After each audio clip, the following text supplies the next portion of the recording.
खबरां दा lekha jokha June 26 2025 No project here, EB says new Alberta BC pipeline not about to happen. BC Premier David Eby isn't impressed with talk of new pipelines coming from his Alberta counterpart.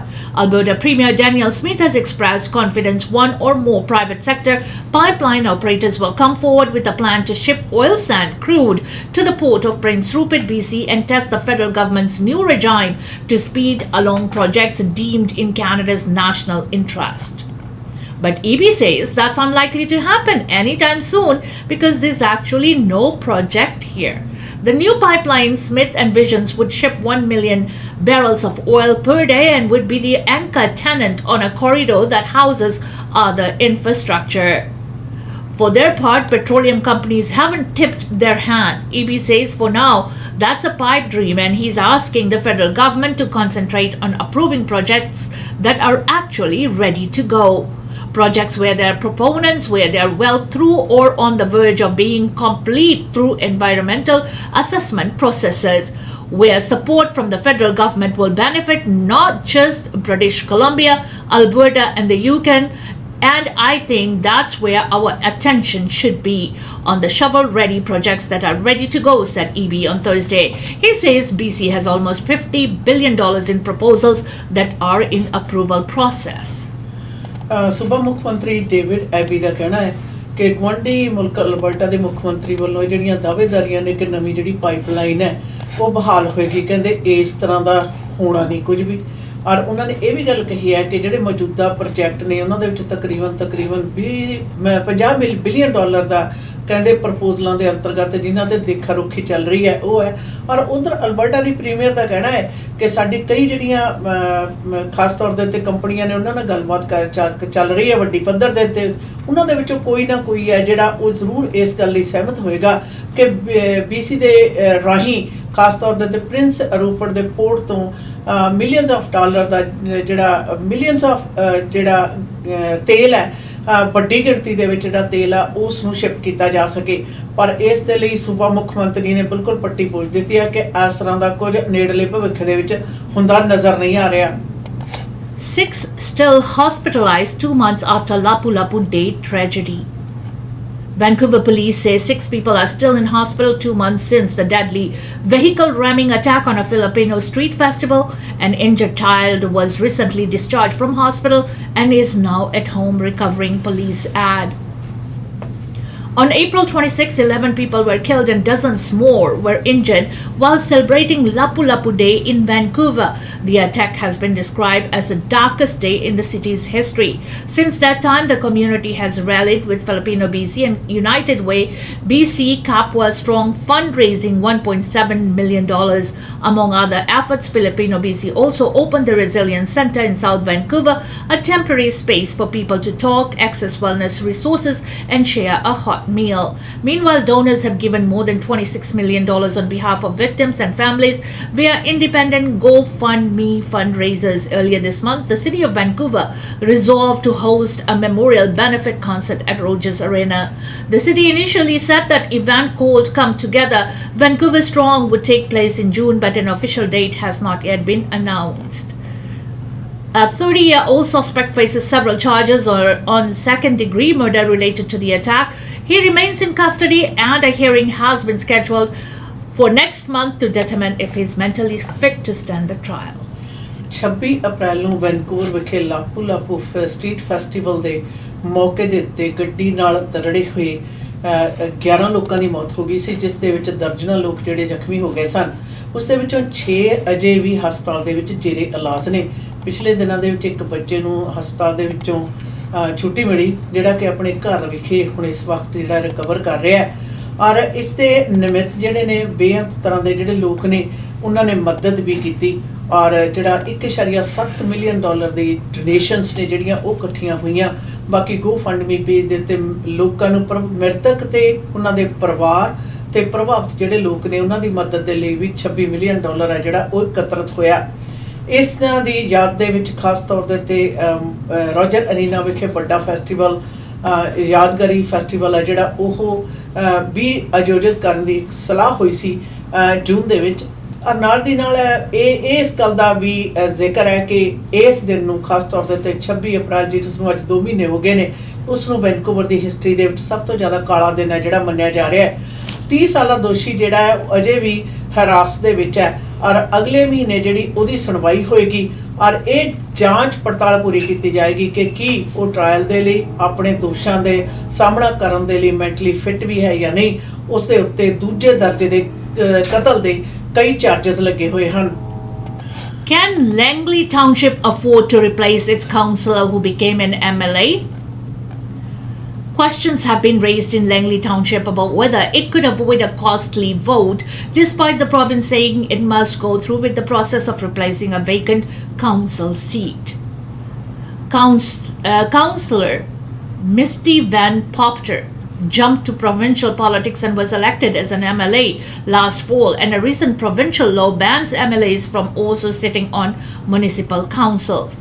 Mayor Eric Woodward is not enthusiastic about holding a by-election, which he says could cost up to an estimated $500,000 with a general civic election on the horizon in October of 2026. Some councillors are asking if it really makes sense, given that the township of Langley, thanks to the provincial government, is now facing 2 local elections in less than a year, Woodward said. Woodward says it is unlikely the township of Langley could avoid holding the by-election, but he points to a similar situation in another municipality. The city of Coquitlam faced the same thing in 2021. They had a vacancy and they were required to hold a by-election, and they simply refused. Before a by-election is held, the township must appoint an election officer. Once that happens, the municipality must hold a vote within 80 days. Township Council received a list of potential candidates for election officer from staff on June 23rd and are due to vote on their selection at the next meeting on July 7th. But until that council vote occurs, it's not proceeding, Woodward said. In a statement, the Ministry of Housing and Municipal Affairs says Langley is required to hold a by-election as soon as practicable. A spokesperson says it is not unusual for local governments to hold by-elections the year before a general local election, especially if a provincial or federal election has recently occurred. The ministry is aware of at least 4 local governments currently conducting by-elections and 2 others that are planning for by-elections in the fall. If a local government fails to hold a required by-election, the minister may order the local government to arrange for the by-election to be conducted or set a general voting day and make arrangements for the by-election to be conducted, said the spokesperson. Mayor Woodward says it is clear that they are required to hold the by-election, but argues that provincial legislation doesn't always follow common sense. We're facing 2 local elections in less than a year for about $1 million. Is that common sense thing to be doing? It's irrelevant because that's what's required, he said. I think it's deeply unfortunate that the BC NDP government decides to overturn an election result and remove a councillor from office, causing this by-election. Hopefully they will agree to pay for it since they caused it. The ministry indicates that will not happen. The cost of the by-election would be borne by the local government. This authority has rarely been used. Ministry staff will generally reach out to the communities first and work with them to identify a timeline that works for the by-election and support them to identify and appoint a CEO if needed. Election ਦੇ ਸੰਬੰਧ ਦੇ ਵਿੱਚ ਸਵਾਲ ਇਹ ਉੱਠ ਰਿਹਾ ਹੈ ਕਿ ਲੈਂਗਲੀ ਟਾਊਨਸ਼ਿਪ ਦੇ ਇੱਕ ਕਾਉਂਸਲਰ ਜਿਹੜੀ ਕਿ ਹੁਣ ਸੂਬਾ ਸਰਕਾਰ ਦੇ ਵਿੱਚ ਬਤੌਰ MLA ਪਹੁੰਚ ਗਈ ਹੈ, ਉਸ ਦੀ ਥਾਂ ਦੇ ਉੱਤੇ ਖਾਲੀ ਹੋਈ ਜਿਹੜੀ ਸੀਟ ਹੈ ਉਸ ਦੇ ਉੱਪਰ ਕੀ ਬਾਈ ਇਲੈਕਸ਼ਨ ਹੋਏਗੀ, ਜਿਸ ਦੇ ਉੱਤੇ ਜਿਹੜਾ ਸ਼ਹਿਰ ਦਾ ਮੇਅਰ ਤੇ ਉਹਨਾਂ ਦਾ ਕਹਿਣਾ ਹੈ ਟੀਮ ਦਾ ਕਿ ਇਸ ਦੀ ਜ਼ਰੂਰਤ ਤੇ ਹੈ ਨਹੀਂ, ਕਿਉਂਕਿ ਅਗਲੇ ਸਾਲ ਹੈ ਜਿਹੜੀ ਸ਼ਹਿਰ ਦੀ ਇਲੈਕਸ਼ਨ ਹੋਣੀ ਹੈ ਤੇ ਅਗਰ ਇਹ ਬਾਈ ਇਲੈਕਸ਼ਨ ਕੀਤੀ ਜਾਂਦੀ ਹੈ ਤਾਂ ਇਸ ਦੇ ਉੱਤੇ $500 ਮਿਲੀਅਨ ਭਾਵ $5 ਲੱਖ ਦਾ ਖਰਚਾ ਹੋਏਗਾ, ਜਿਹੜਾ ਕਿ ਵੇਸਟੇਜ ਆਫ ਮਨੀ ਹੋਏਗਾ। ਪਰ ਯਾਦ ਰਹੇ ਕਦੇ ਕਾਇਦੇ ਕਾਨੂੰਨਾਂ ਦੇ ਮੁਤਾਬਕ ਹੁਣ ਤਬਦੀਲੀ ਕੀਤੀ ਹੋਈ ਕਾਇਦੇ ਕਾਨੂੰਨਾਂ ਦੇ ਮੁਤਾਬਕ ਜਦੋਂ ਕੋਈ ਵੀ ਜਿਹੜਾ ਕਾਉਂਸਲਰ ਹੈ ਉਹ ਸੂਬਾ ਸਰਕਾਰ ਦੇ ਵਿੱਚ ਜਾਂ ਫੈਡਰਲ ਸਰਕਾਰ ਦੇ ਵਿੱਚ ਆਉਂਦਾ ਤਾਂ ਉਸ ਸ਼ਹਿਰ ਦੀ ਜਿਹੜੀ ਸੀਟ ਆ ਕਾਉਂਸਲਰ ਦੀ ਉਸ ਨੂੰ ਨਹੀਂ ਰੱਖ ਸਕਦਾ, ਉੱਥੋਂ ਉਹ ਰੁਕ ਸਥਿਤੀ ਹੁੰਦਾ ਤੇ ਮਿਊਨਿਸਪੈਲਿਟੀ ਦਾ ਇਹ ਫਰਜ਼ ਬਣਦਾ ਕਿ ਉੱਥੇ ਜਿਹੜੀ ਇਲੈਕਸ਼ਨ ਆ ਉਹ ਲੜੀ ਜਾਵੇ। ਤੇ ਮੇਅਰ ਨੇ ਇਹ ਵੀ ਕਿਹਾ ਕਿ ਜਿਹੜਾ ਕਾਇਦਾ ਕਾਨੂੰਨ ਹੈ ਉਹ ਅਸੀਂ ਚਾਹੀਏ ਨਾ ਚਾਹੀਏ ਕਾਇਦਾ ਕਾਨੂੰਨ ਹੈ ਜਿਹੜਾ ਉਸ ਦੇ ਅੰਤਰਗਤ ਸੂਬਾ ਸਰਕਾਰ ਉਹਨਾਂ ਨੂੰ हुक्म भी दे सकती है। Metro Vancouver gas prices expected to drop ahead of Canada Day. As tensions begin to ease in the Middle East, the price of gas has begun to drop in Metro Vancouver. A litre of regular gas was in the mid-$70s range at the start of the week. The price dropped into the $60s range by Wednesday and is now in the low $50s range in some areas. Analyst Patrick Dehan at Gas Buddy says that close to where the price per litre was before the most recent attacks in Israel and Iran, what goes up eventually does come down, and so I do expect that gas prices will continue to slowly go down around the lower mainland and across Metro Vancouver. Really much of Canada where prices did go up significantly, said Dehan. He says the price at the pump should drop even more by Canada Day, assuming conflict in the Middle East is de-escalating. And as hurricane season begins, Dehan says the west coast is insulated from the worst effects, but issues with oil refineries could flare up at any time. Thankfully, there's been a lot of additional supply coming into the west coast from areas like Singapore and Asia, said Dehan. In Vancouver, gas price has been spotted as low as $0.47 per litre on Thursday. Gas ਦੀਆਂ ਕੀਮਤਾਂ ਦੇ ਵਿੱਚ ਗਾਉਂ ਦਿਨਾਂ ਦੇ ਵਿੱਚ ਹੋਰ ਜ਼ਿਆਦਾ ਕਟੌਤੀ ਹੋਣ ਦੀਆਂ ਜਿਹੜੀਆਂ ਖਬਰਾਂ ਨੇ ਸਾਹਮਣੇ ਆ ਰਹੀਆਂ ਨੇ। ਕਾਰਨ ਹੈ ਕਿ ਮਿਡਲ ਈਸਟ ਦੇ ਵਿੱਚ ਜਿਹੜੇ ਹਾਲਾਤ ਨੇ ਉਹਨਾਂ ਦੇ ਵਿੱਚ ਥੋੜੀ ਜਿਹੀ ਸਥਿਰਤਾ ਇੱਕ ਵੱਡਾ ਕਾਰਨ ਮੰਨਿਆ ਜਾ ਰਿਹਾ। ਦੂਸਰੇ ਵੈਸਟ ਕੋਸਟ ਦੀ ਜਿਹੜੀ ਰਿਫਾਈਨਰੀਜ਼ ਨੇ ਉਹਨਾਂ ਦੇ ਵਿੱਚ ਕਾਰਗੁਜ਼ਾਰੀ ਕਹਿੰਦੇ ਠੀਕ ਚੱਲ ਰਹੀ ਹੈ। ਜਿੱਥੇ ਰਿਫਾਈਨਰੀਜ਼ ਦੀ ਗੱਲ ਆਉਂਦੀ ਹੈ ਕਹਿੰਦੇ ਕਿਸੇ ਵੀ ਟਾਈਮ ਜਿਹੜੇ ਹਾਲਾਤ ਬਦਲ ਸਕਦੇ ਆ, ਪਰ ਗੈਸ ਦੀਆਂ ਕੀਮਤਾਂ ਜਿਹੜੀਆਂ ਕਿ $1.70 ਦੇ ਕਰੀਬ ਸਨ ਉਹ ਬੁੱਧਵਾਰ ਨੂੰ $1.60 ਦੇ ਕਰੀਬ ਆਈਆਂ ਤੇ ਉਸ ਤੋਂ ਉਪਰੰਤ ਹੁਣ $1.50 ਦੇ ਕਰੀਬ ਨੇ। ਔਰ ਮਾਰਾਂ ਦਾ ਇਹ ਵੀ ਕਹਿਣਾ ਕਿ ਕੈਨੇਡਾ ਡੇ ਦੀ ਆਮਦ ਦੇ ਵਿੱਚ ਜਿਹੜੀ ਅਗਾਊਂ ਦਿਨਾਂ ਦੇ ਵਿੱਚ ਜਿਹੜੀ ਗੈਸ ਦੀਆਂ ਕੀਮਤਾਂ ਨੇ ਉਹ $1.47 ਪ੍ਰਤੀ ਲੀਟਰ ਹੈ ਜਿਹੜੀ ਗੈਸ ਦੀ ਕੀਮਤ ਆ ਉਹ ਜਾ ਸਕਦੀ ਹੈ। BC Public Safety Minister to address extortion threats to South Asian community. BC Minister of Public Safety Gary Begg will announce a new provincial government plans to address the ongoing extortion and violence targeting South Asian businesses and residents. Begg, who is also the province Solicitor General and BC Crime Stoppers Executive Director, Gillian Milliam, will speak at a media conference Thursday afternoon. The RCMP has linked the Lawrence Bishnoi gang to extortions and other crimes against South Asian community members in Alberta, Ontario and BC. Last week, Premier David Eby said he would write to Prime Minister Mark Carney to ask that the gang to be given the terrorist designation to enable police to be able to use the necessary tools to investigate.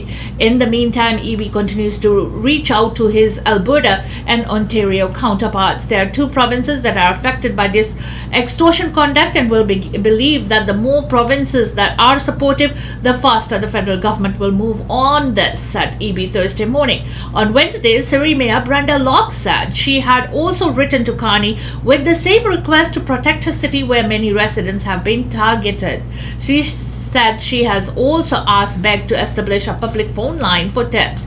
Sadly, not everybody is calling police when they get these issues, but we need something so that people can start to feel confident. I think we all have to question why are people in our city, in our province, in our country afraid to call the authorities. That's a big problem. People must report, said Locke.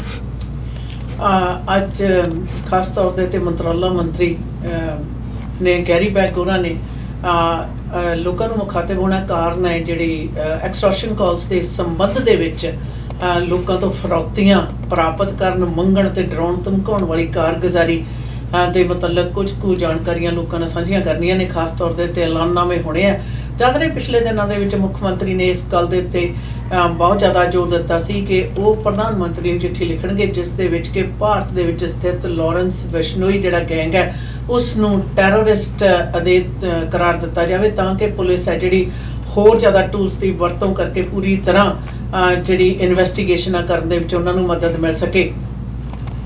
ਯਾਦ ਰਹੇ ਇਸ ਦੇ ਉੱਤੇ ਸ਼ਹਿਰ ਦੀ mayor Brenda lock ਨੇ ਵੀ ਇਸ ਗੱਲ ਦਾ ਹਾਦੀ ਭਰੀ ਹੈ ਕਿ ਉਹ ਵੀ ਪ੍ਰਧਾਨ ਮੰਤਰੀ ਨੂੰ ਇਸ ਬਾਰੇ ਚਿੱਠੀ ਜਿਹੜੀ ਆ ਉਹ ਲਿਖਣਗੇ ਤਾਂ ਕਿਉਂਕਿ ਸਰੀ ਦਾ ਜਿਹੜਾ ਇਲਾਕਾ ਹੈ ਉਸ ਦੇ ਸ਼ਹਿਰ ਦੇ ਵਿੱਚ ਬਹੁਤ ਸਾਰੇ ਲੋਕ ਨੇ ਜਿਹੜੇ ਕਿ ਇਸ ਐਕਸਟੋਰਸ਼ਨ ਫਰੌਤੀ ਵਾਲਾ ਜਿਹੜਾ ਮਸਲਾ ਉਸ ਤੋਂ ਬੁਰੀ ਤਰ੍ਹਾਂ ਪ੍ਰਭਾਵਿਤ ਨੇ। ਔਰ ਉਧਰ ਮੁੱਖ ਮੰਤਰੀ ਨੇ ਵੀ ਇਸ ਗੱਲ ਦਾ ਦਾਅਵਾ ਕੀਤਾ ਸੀ ਕਿ ਉਹ ਬਾਕੀ ਸੂਬੇ ਜਿਸ ਦੇ ਵਿੱਚ ਅਲਬਰਟਾ ਤੇ ਔਨਟਾਰੀਓ ਵੀ ਹੈ ਉਹਨਾਂ ਨਾਲ ਮਿਲ ਕੇ ਸਾਰੇ ਸੂਬੇ ਜਦੋਂ ਪ੍ਰਧਾਨ ਮੰਤਰੀ ਦੇ ਉੱਤੇ ਪ੍ਰੈਸ਼ਰ ਪਾਉਣਗੇ ਤਾਂ ਉਸਦੇ ਜਿਹੜੇ ਰਿਜ਼ਲਟ ਨੇ ਉਹ ਜਲਦੀ ਤੋਂ ਜਲਦੀ ਨਿਕਲ ਸਕਦੇ ਹਨ। EB announces first LNG shipment from BC. British Columbia Premier David Eby says that first ever shipment of liquefied natural gas from the LNG Canada facility in Kitimat is set to head out in the coming days. Eby says the shipment will go to international markets around the world and will be a major step in making the province and Canada as a whole more economically independent from its current main trading partner, the US. In making this country strong and ensuring that we are able to stand on our own feet, Premier David Eby said the province has a strong and important role to play. Diversifying our market partners and strengthening our economy and reducing our dependence on the United States, Eby added. Kitimat, roughly 650 kilometers northwest of Vancouver, is connected to the Pacific Ocean via the Douglas Channel, from where the LNG cargo ships depart on the journey to Asian markets. The terminal in Kitimat, operated by LNG Canada, is the first large-scale LNG export project in North America with direct access to the Pacific. We are getting ready for the celebration, seeing that first shipments go off, said Kitimat Mayor Phil Garmuth in an interview. Kitimat is a small town, and I think this project is a great showcase, not just for Kitimat, but for the country, he added. LNG Canada will have the lowest carbon footprint of the major LNG facility on earth, explained Garmuth. Garmuth says he's proud of his community to have the LNG terminal built. This is a great news, not just for Kitimat, but for the economy of the region, the province and the country, he said. Compared to routes from US Gulf Coast, the access helps cut shipping time nearly in half to its destinations in East Asia. In the coming days, it's set to begin exporting roughly 14 million tons of the LNG every year to Asian markets. The Premier says the project will help bring in billions of dollars over the next 40 years. The $40 billion project is also the largest private sector investment in Canadian history. The LNG facility receives its natural gas via the Coastal GasLink pipeline from near Dawson Creek in northeastern BC, where the LNG is being extracted. On June 22nd, a spokesperson for the Canada LNG facility in Kitimat confirmed the first production of LNG. During a media briefing on Wednesday, Premier David Eby also announced that the other major economic projects in BC are moving ahead. Among others, he mentioned the extension of the LNG facility in Kitimat, known as Phase 2 of their pipeline project. ਸੁਬਾ ਮੁੱਖ ਮੰਤਰੀ ਨੇ ਇਸ ਗੱਲ ਨੂੰ ਅੱਜ ਲੋਕਾਂ ਨਾਲ ਸਾਂਝਾ ਕੀਤਾ। ਉਸ ਦੇ ਵਿੱਚ ਦੱਸਿਆ ਕਿ LNG ਦੀ ਪਹਿਲੀ ਸ਼ਿਪਮੈਂਟ ਹੈ ਜਿਹੜੀ ਉਹ ਜਾ ਰਹੀ ਹੈ। ਜਦ ਰਹੇ ਕਿਟੀਮੇਟ ਵਿਖੇ ਇੱਕ ਵੱਡਾ ਜਿਹੜਾ ਪ੍ਰੋਜੈਕਟ ਹੈ ਲਗਾਇਆ ਗਿਆ, ਜਿਸ ਦੇ ਅਗਾਊਂ ਸਮੇਂ ਦੇ ਵਿੱਚ ਹੋਰ ਜ਼ਿਆਦਾ ਵਾਧਾ ਹੋਣ ਦੀ ਉਮੀਦ ਤੇ ਆਸ ਹੈ। ਤੇ ਉਹਨਾਂ ਦਾ ਕਹਿਣਾ ਹੈ ਕਿ ਅਮਰੀਕਾ ਵਾਲੇ ਪਾਸੇ ਨੂੰ ਭੇਜਣ ਦੇ ਵਿੱਚ ਜਿਹੜੀ ਸੀ ਉਸ ਦੇ ਵਿੱਚ ਤਕਰੀਬਨ ਦੁੱਗਣਾ ਵਕਤ ਲੱਗਦਾ ਸੀ, ਜਦੋਂ ਕਿ ਇਹ ਕਿਟੀਮੇਟ ਵਾਲੇ ਪਾਸੇ ਤੋਂ ਜਿਹੜੀ ਭੇਜਣੀ ਹੈ ਉਹ ਪੈਸੀਫਿਕ ਦਾ ਰਾਹ ਦੇ ਰਾਹੀਂ ਏਸ਼ੀਆ ਨੂੰ ਅੱਧੇ ਟਾਈਮ ਦੇ ਵਿੱਚ ਹੈ ਜਿਹੜੀ ਇਹ ਸਪਲਾਈ ਹੋ ਸਕਦੀ ਹੈ। ਔਰ ਉਹਨਾਂ ਨੇ ਇਸ ਗੱਲ ਨੂੰ ਵੀ ਸਪਸ਼ਟ ਕੀਤਾ ਕਿ ਕਿਸ ਪ੍ਰਕਾਰ LNG ਹੈ ਜਿਹੜੀ ਬਾਹਰ ਨੂੰ ਭੇਜਣ ਦੇ ਨਾਲ ਇਹ ਸੂਬੇ ਦੀ ਸ਼ਹਿਰ ਦੀ ਸੂਬੇ ਦੀ ਤੇ ਉਸ ਦੇ ਨਾਲ ਪੂਰੇ ਮੁਲਕ ਦੇ ਵਿੱਚ ਜਿਹੜੀ ਆਰਥਿਕਤਾ ਹੈ ਉਸ ਦੇ ਲਈ ਹਾਂ ਪੱਖੀ ਜਿਹੜਾ ਪ੍ਰਭਾਵ ਹੈ ਇਹ ਛੱਡੇਗੀ। ਔਰ ਉਹਨਾਂ ਨੇ ਇਹ ਵੀ ਗੱਲ ਦਾ ਜ਼ਿਕਰ ਕੀਤਾ ਕਿ ਇਸ ਕਾਰਗੁਜ਼ਾਰੀ ਦੇ ਨਾਲ ਗੁਆਂਢੀ ਮੁਲਕ ਦੇ ਉੱਤੇ ਜਿਹੜੀ ਨਿਰਭਰਤਾ ਹੈ ਜਿਹੜੀ ਹੈ ਆਰਥਿਕ ਪੱਖ ਤੋਂ, ਖਾਸ ਤੌਰ ਤੇ ਵਪਾਰਕ ਸੰਬੰਧਾਂ ਤੋਂ, ਉਸ ਦੇ ਵਿੱਚ ਵੀ ਜਿੱਥੇ ਕਮੀ ਆਏਗੀ ਉੱਥੇ ਨਾਲ ਦੀ ਨਾਲ ਦੁਨੀਆ ਦੇ ਹੋਰ ਮੁਲਕਾਂ ਦੇ ਨਾਲ ਵਪਾਰਕ ਸੰਬੰਧ ਵਧਾਉਂਦੇ ਹੋਏ ਆਰਥਿਕਤਾ ਨੂੰ, ਕੈਨੇਡਾ ਦੀ ਆਰਥਿਕਤਾ ਜਿਹੜੀ ਉਹ ਜ਼ਿਆਦਾ ਖੁਸ਼ਹਾਲੀ ਵੱਲ ਨੂੰ ਵਧੇਗੀ। Iran's supreme leader warns against further American attacks in his first statement since ceasefire. Iran's supreme leader Ayatollah Ali Khamenei said on Thursday his country had delivered a slap to America's face with its strike on an American base in Qatar and warned against any further US attacks in his first public comments since a ceasefire was declared with Israel after 12 days of war. Khamenei spoke in a recorded video broadcast on Iranian state television, his first appearance since June 19. The 86-year-old looked and sounded more tired than he did only a week ago, speaking in a hoarse voice and occasionally stumbling over his words. The more than 10-minute speech by the Supreme Leader was filled with warnings and threats directed towards the United States and Israel. He downplayed Sunday's U.S. strikes on 3 Iranian nuclear sites using bunker buster bombs and cruise missiles, saying that U.S. President Donald Trump, who said the attack completely and fully obliterated Iran's nuclear program, had exaggerated its impact. They could not achieve anything significant, he said. UN nuclear watchdog confirms damage to Iran sites. The head of the UN nuclear watchdog International Atomic Energy Agency, Director Rafael Grossi, reiterated on Thursday that the damage done by Israel and US strikes at Iranian nuclear facilities is very, very, very considerable. I think annihilated is too much, but it suffered enormous damage, Grossi told French broadcasters. Iran's foreign ministry spokesman Ismail Bagahi on Wednesday also conceded that our nuclear installations have been badly damaged, that's for sure. Khamenei has not been seen in public since taking shelter in a secret location after the outbreak of the war on June 13th, when Israel attacked Iranian nuclear facilities and targeted top military commanders and scientists. Following Sunday U.S. attack on Iran's nuclear facilities, Trump was able to help negotiate a ceasefire that came into effect on Tuesday. Iranian leader warned U.S. against further attacks. Khamenei claimed the U.S. had only intervened in the war because it felt that if it did not intervene, the Zionist regime would be utterly destroyed. It entered the war to save them, yet it gained nothing, he said. He said his country's attack on the U.S. base in Qatar on Monday was significant since it shows Iran has access to important U.S. centers in the region and can act against them whenever it deems necessary. The Islamic Republic was victorious, and retaliation delivered a hand slap to America's face, he said, adding this action can be repeated in the future. Should any aggression occur, the enemy will definitely pay a heavy price, he said.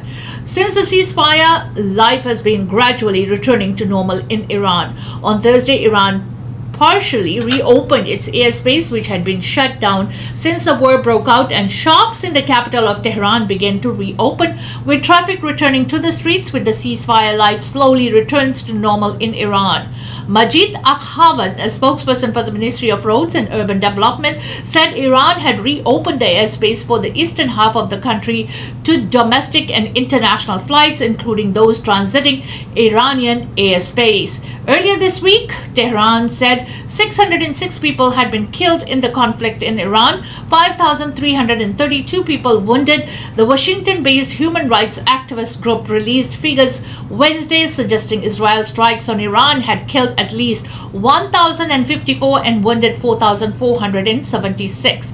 The group, which has provided detailed casualty figures from multiple rounds of unrest in Iran, said 417 of those killed were civilians and 318 were security forces. At least 28 people were killed in Israel and more than 1,000 wounded, according to officials there. During the 12-day war, Iran fired more than 550 missiles at Israel with a 90% interception rate, according to new statistics released by Israeli authorities on Thursday. Israel, meantime, hit more than 720 Iranian military infrastructure targets and 8 nuclear-related sites, Israel said.